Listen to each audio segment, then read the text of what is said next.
Good morning students, welcome to our channel Personal Tutor. और मैं आपकी सोफिया मैम आपके लिए केमिस्ट्री की एक और नई वीडियो के साथ में। तो जैसा कि हम यहाँ पर पढ़ रहे हैं वो क्वेश्चंस बोर्ड्स के जो हमारे प्रीवियस ईयर्स में आ चुके हैं। ऑर्गेनिक केमिस्ट्री के एक चैप्टर के इंपॉर्टेंट क्वेश्चंस मैंने आपको करवाए थे लास्ट वाली वीडियोज़ के अंदर, और अब हम यहाँ पर हमारे इलेक्ट्रोकेमिस्ट्री के topic wise important question cover up करेंगे जो हमारे बोर्ड एग्जामिनेशन में आ चुके हैं या आने के बहुत सारे चांसेस हैं। ठीक है, तो इलेक्ट्रोकेमिस्ट्री के क्वेश्चंस मैं आपको करवा रही हूँ। लास्ट वाली वीडियो के अंदर मैंने आपको गिब्स फ्री एनर्जी और इक्विलिब्रियम कांस्टेंट से रिलेटेड इंडिविजुअल क्वेश्चन किस तरीके से आते हैं वो मैंने आपको करवाया। अब मैं आपको करवाने वाली हूँ कि जब भी हम किसी सेल का ईएमएफ आता है हमको निकालने के लिए, यानी कि इलेक्ट्रोड पोटेंशियल, तो उसको हम किस तरीके से निकालते हैं। तो बेसिकली हम यहाँ पर नर्न्स इक्वेशन से रिलेटेड जितने भी क्वेश्चंस आए हुए हैं अब वो कवर अप करने वाले हैं। मैं आपको एक चीज़ बता दूं कि हमारे जो इलेक्ट्रोड पोटेंशियल होते हैं यानी ईएमएफ होता है वो स्टैंडर्ड और नॉन स्टैंडर्ड दोनों को निकालने का पैटर्न अलग अलग है। अगर हम नॉन स्टैंडर्ड की बात करेंगे तो हमें नर्न्स इक्वेशन फॉलो करनी पड़ेगी, और अगर हम स्टैंडर्ड की बात करेंगे तो हम नॉर्मली हमारा जो फॉर्मूला होता है ई कैथोड माइनस ई एनोड वाला, उससे हम स्टैंडर्ड इलेक्ट्रोड पोटेंशियल को कैलकुलेट कर सकते हैं। बट हम नर्न्स इक्वेशन उसी सिचुएशन में लगाएंगे जब हमारा इलेक्ट्रोड पोटेंशियल क्या होगा, इलेक्ट्रोड पोटेंशियल हमारा नॉन स्टैंडर्ड होगा। ठीक है, तो यहाँ पर आपका जो पहला सबसे फर्स्ट क्वेश्चन मैं आपको करवाने वाली हूँ, ये क्वेश्चन आपको 2009 और 10 में आ चुका है। ठीक है, तो ये क्वेश्चन हम यहाँ पर देख लेते हैं। देखिए क्वेश्चन है calculate the EMF, calculate the EMF for the given cell, for the given cell। क्या निकालना है आपको? EMF निकालना है। एक सेल रिएक्शन हमको दे रखी है। देखिए सेल CR से हुआ Cr3+। ठीक है, इसका कंसंट्रेशन आपको दे रखा है 0.1 मोलार। ठीक है, और उसके बाद में Fe+2। ठीक है, इसका कंसंट्रेशन है 0.01 मोलार। ठीक है, और ये कन्वर्ट हुआ है आपका Fe में। ठीक है, चलिए अब हम यहाँ पर बात कर लेते हैं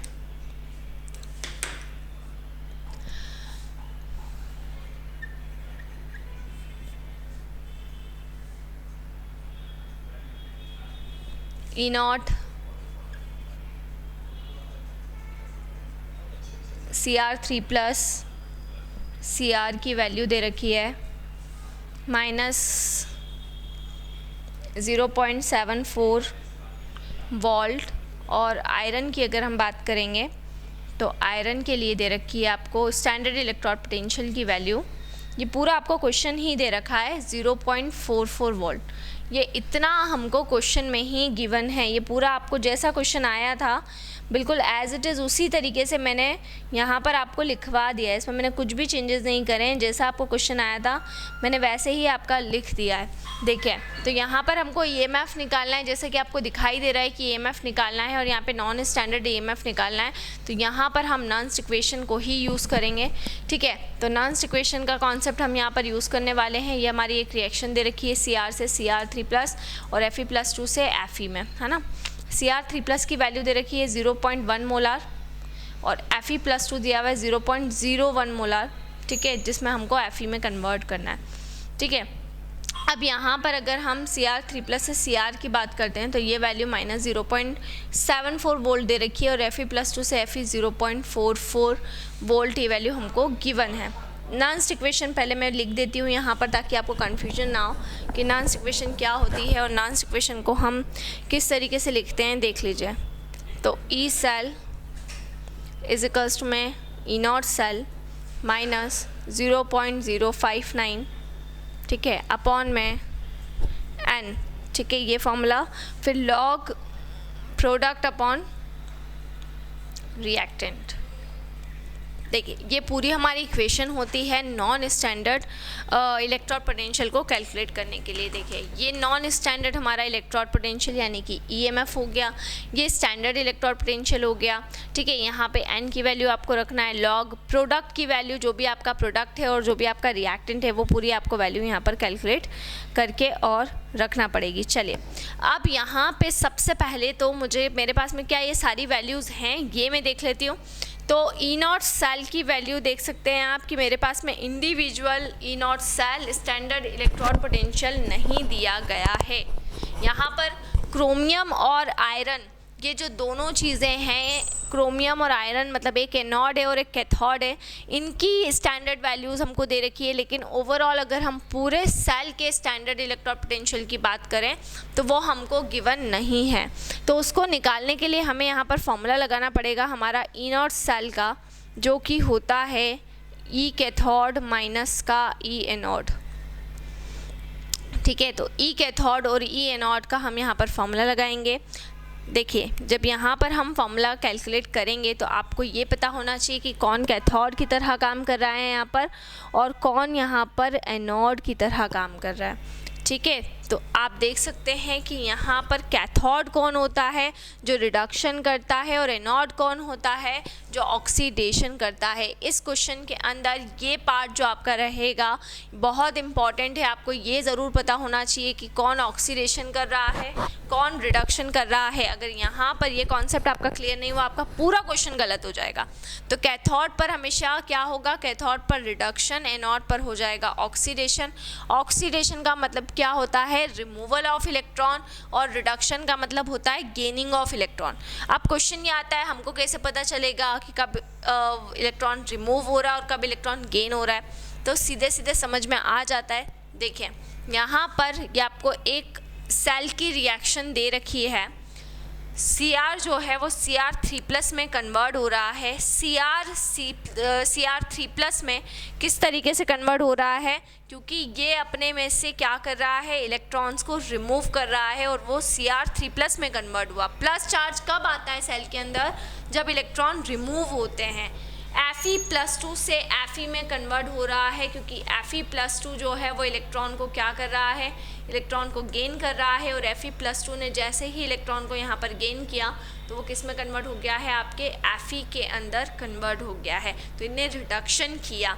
एनोड पर जो हो रहा है वो ऑक्सीडेशन हो जाएगा, कैथोड पर जो हो रहा है वो क्या हो जाएगा, आपका रिडक्शन हो जाएगा। अगर हम यहाँ पर कैथोड की बात करेंगे तो कैथोड की वैल्यू हमें दे रखी है। कैथोड की वैल्यू हमें कितनी दे रखी है, 0.44 माइनस में वैल्यू है। ठीक है, और एनोड की वैल्यू हमको दे रखी है -0.74 वोल्ट। तो इनमें जब हम इसको सॉल्व करेंगे तो 0.44 माइनस माइनस हो जाएगा प्लस, 0.74 ब्लड प्लस माइनस क्या हो जाएगा, माइनस होगा। तो ये होगा 0.30 वोल्ट, बड़े नंबर का साइन आ गया। तो ये हमारी आ गई स्टैंडर्ड इलेक्ट्रॉन पोटेंशियल की वैल्यू, जो कि कितनी निकली है, स्टैंडर्ड इलेक्ट्रॉन पोटेंशियल की वैल्यू आ गई है 0.30 वोल्ट। यहाँ तक मैंने स्टैंडर्ड इलेक्ट्रॉन पोटेंशियल की वैल्यू को कैलकुलेट कर लिया। एन की वैल्यू मेरी कितनी है, एन की वैल्यू हम यहाँ पर देख लेते हैं। तो एन की वैल्यू हम किस तरीके से निकालेंगे, यहाँ पर देखिए Cr3+ में कन्वर्ट हो रहा है और Fe+2 Fe में कन्वर्ट हो रहा है। अब यहाँ पे आपको कहीं से कहीं तक समझ में नहीं आ रहा है कि n की वैल्यू क्या है, क्योंकि एक 3 चल रहा है एक 2 चल रहा है। तो इसको मैं रिएक्शन फॉर्म में लिख के आपको बैलेंस करके बताती हूँ। देखिए Cr जो है वो Cr3+ में कन्वर्ट हुआ और Fe+2 जो था वो Fe में कन्वर्ट हो गया। ये आपकी हुई रिएक्शन। लेकिन ये रिएक्शन क्या बैलेंस रिएक्शन है, बिल्कुल भी नहीं है, क्योंकि यहाँ पे +2 चार्ज हो रहा है और यहाँ पे +3 चार्ज हो रहा है। हमें यहाँ पर चार्ज को क्या करना है, इक्वल करना है, क्योंकि जितने इलेक्ट्रॉन रिमूव होते हैं उतने ही इलेक्ट्रॉन गेन होते हैं। जितने इलेक्ट्रॉन रिडक्शन करते हैं उतने ही सेम इलेक्ट्रॉन यहाँ पर हमारे क्या करते हैं, ऑक्सीडेशन करते हैं। तो जितना इलेक्ट्रॉन का रिमूवल है उतना ही गेनिंग रहेगा। बट यहाँ पे तो अलग अलग हो रहा है, ये +2 हो रहा है और वो +3 हो रहा है। तो इक्वलाइज करने के लिए क्या करना पड़ेगा, यहाँ पर हमें अगर हम इसको इक्वल करेंगे तो इक्वल करने के लिए यहाँ पर हम क्या करें, यहाँ पर अगर हम 3 लगा दें Fe के आगे तो ये हो जाएंगे, देखिए एक Fe पे +2 चार्ज हो गया, 3 Fe पे कितने चार्ज हो जाएंगे, +6 चार्ज हो जाएंगे। अगर हम क्रोमियम की बात करें तो एक क्रोमियम पे 3 चार्ज है, इससे भी मुझे +6 करना है तो यहाँ मुझे 2 करना पड़ेगा, क्योंकि एक क्रोमियम पे 3+ है तो 2 क्रोमियम पे कितने हो जाएंगे, +6 हो जाएंगे। चार्ज देखिए इक्वल हो चुका है, तो यहाँ पर आपकी n की वैल्यू कितनी आ जाएगी, n की वैल्यू आपकी आ जाएगी 6, क्योंकि 6 इलेक्ट्रॉन्स अब रिमूव हो रहे हैं और 6 ही इलेक्ट्रॉन क्या हो रहे हैं, गेन हो रहे हैं। ठीक है, प्रोडक्ट की अगर मैं बात करूं तो प्रोडक्ट का कॉन्सेंट्रेशन, प्रोडक्ट आपको समझ में आ चुका है, Cr3+ हमारा प्रोडक्ट होगा और Fe+2 हमारा रिएक्टेंट होगा। क्वेश्चन के अंदर हमें दोनों के कॉन्सेंट्रेशन दे रखे हैं, बस अब डायरेक्टली हमको इक्वेशन लगाना है और सॉल्व करना है। तो देखिए क्वेश्चन किस तरीके से होगा। ई नॉट सेल की वैल्यू कितनी आई है, 0.30 आई है। ठीक है, तो वो मैंने यहाँ पर रख दी ई नॉट सेल की वैल्यू। उसके बाद में हम यहाँ पर लगाएंगे हमारा कॉन्सेप्ट 0.049, n की वैल्यू आ गई है 6, तो यहाँ 6 लगा दिया है। लॉग, अब प्रोडक्ट है Cr3+, तो ये हो गया 0.1, लेकिन Cr3+ के आगे उसका कोएफिशिएंट कितना है, 2 है। तो जब भी हम कॉन्सेंट्रेशन को लिखते हैं उसके आगे उसकी जो भी मोलार कंसंट्रेशन टर्म होगी वो जाकर उसकी पावर बन जाती है। तो यहाँ पर 0.1 की पावर कितनी हो जाएगी, 0.1 की पावर हो जाएगी 2। ठीक है, उसके बाद में Fe+2 दिया हुआ है 0.01, और इसकी पावर की अगर मैं बात करूं तो इसकी पावर हो जाएगी 3। ये मैंने देखिए फॉर्मूले के फॉर्म में इसको मैंने एक्सपांड कर लिया है यहाँ पर। अब मैं इसको आगे और सॉल्व करने वाली हूँ। तो देखिए ये आगे किस तरीके से सॉल्व होगा, 0.30 माइनस 0.059 अपॉन में 6 लॉग, चलिए 0.1 है तो 0.1 का अगर मैं स्क्वायरिंग करूँ, 0.1 इंटू 0.1, ठीक है, तो ये कितना आ जाएगा आपका,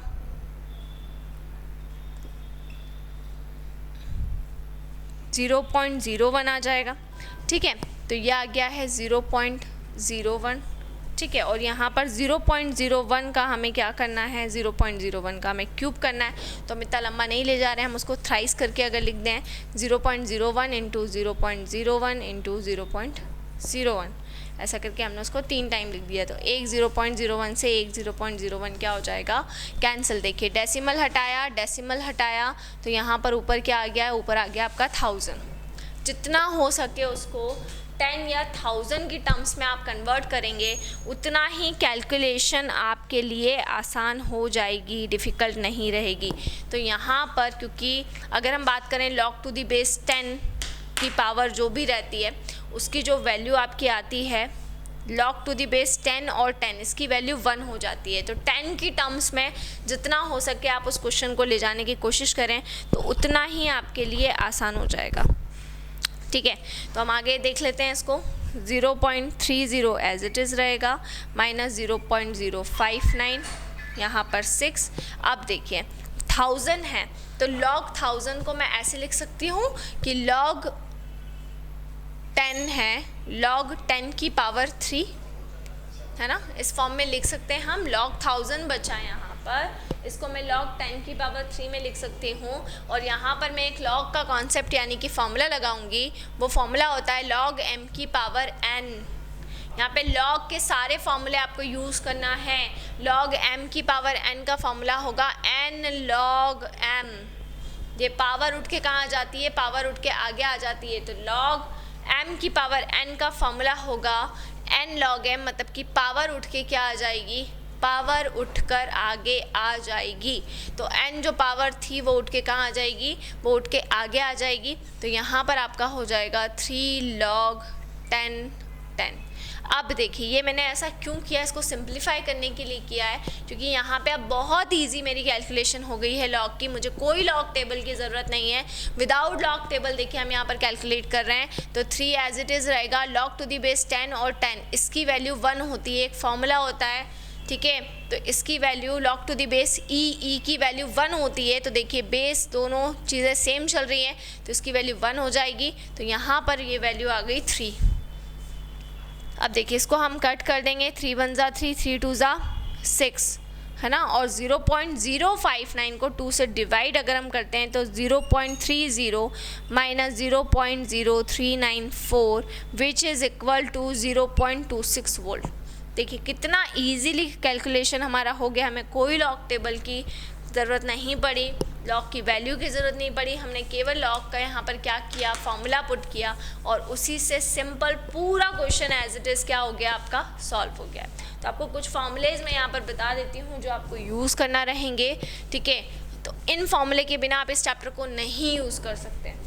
फर्स्ट आपका लॉग का फॉर्मूला होता है log m into n is equals to हो जाएगा log m plus log n। Second formula आपका रहेगा log m by n is equals to log m minus log n।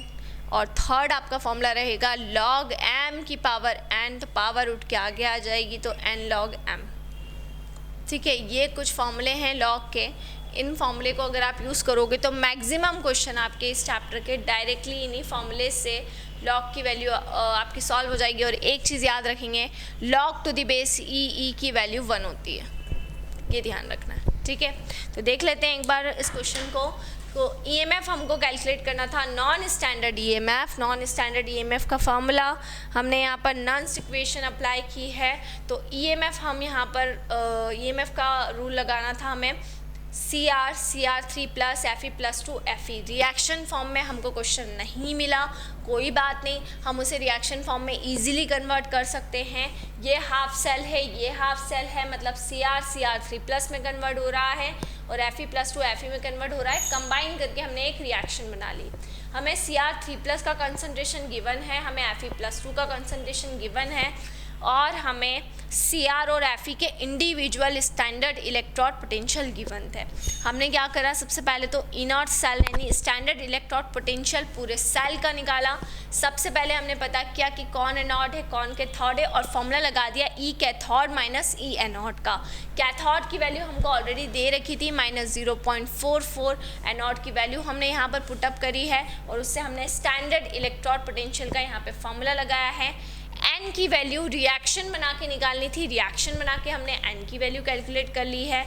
जैसे ही हमने सारी वैल्यू पहले निकाल ली, उसके बाद हम फॉर्मूले पे गए, फॉर्मूले में जाके हमने वैल्यूज़ पुटअप करी, लॉग का कॉन्सेप्ट हमने लगाया, ये फार्मूलाज हमने यहाँ पर लगाए हैं और लॉग के कॉन्सेप्ट से विदाउट लॉग टेबल मैंने इस क्वेश्चन को आपको सॉल्व करके दिखाया, ठीक है। तो बहुत ईजी सी मेथड है और ये क्वेश्चंस आपको आते ही आते हैं, ठीक है। पूरी इलेक्ट्रोकेमिस्ट्री के अंदर ईएमएफ वाले क्वेश्चन, इसके साथ में वो Gibbs free energy, equilibrium constant दे देंगे। तीनों कॉन्सेप्ट एक दूसरे से इंटर रिलेटेड होते हैं और ये क्वेश्चन आपसे पूछे जाते हैं एग्ज़ाम के अंदर, ठीक है।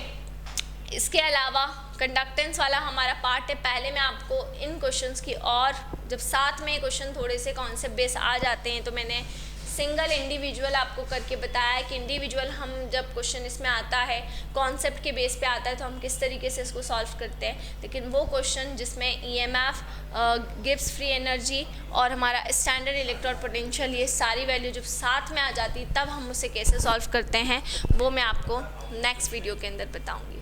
सो इसी तरह से जुड़े रहिए हमारे साथ में, हमारी वीडियोस को लाइक करते रहिए। और हमने आप लोगों के लिए हमारा एक दूसरा चैनल भी बनाया है जिसका नाम है पर्सनल ट्यूटर 2। सो अब आपको हमारे वीडियो लेक्चर्स पर्सनल ट्यूटर 1 और 2 दोनों पर अवेलेबल रहेंगे। तो जल्दी से जाकर पर्सनल ट्यूटर 2 को लाइक करें, उससे सब्सक्राइब करें और उससे ज़्यादा से ज़्यादा शेयर करें। Thank you so much sir.